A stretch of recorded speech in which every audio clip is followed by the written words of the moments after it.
Last breeding nga ay kinain itong milang kanyang mga itlog. Ewan ko ba kung ba't niya kinain, nasa kondisyon naman at di naman natin siya iniistorbo o nasasali. Kaya pala styro yung nilagay ko at hindi plastic kasi kukunin natin yung both parents pag meron na mga itlog. Maganda tong styro kasi hindi basta-basta nakukuha o natatanggal yung pula. Yan lang muna mga bossing. Update na lang kayo bukas pag meron ng bubble nest na ginawang ating mate.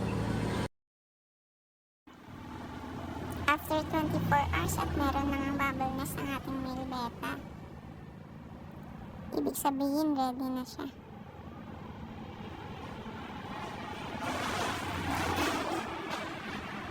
Pero bago ko nga sila pakawalan, ipinakain ko muna silang dalawa.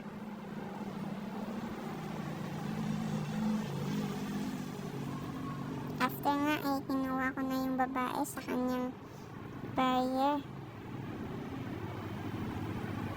At ayan, ready na. Ang dami na ng bubble nest.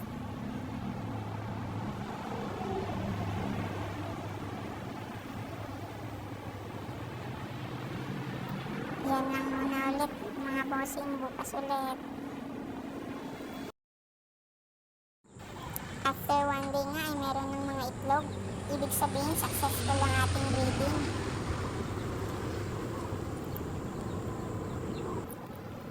Diyan nga pala, yun muna ko nang kinuha yung female. Tapos kinuha ko na rin yung male kasi nga kinakain niya yung mga itlog. Binawasan ko na rin pala yung tubig sa tank mga bossing.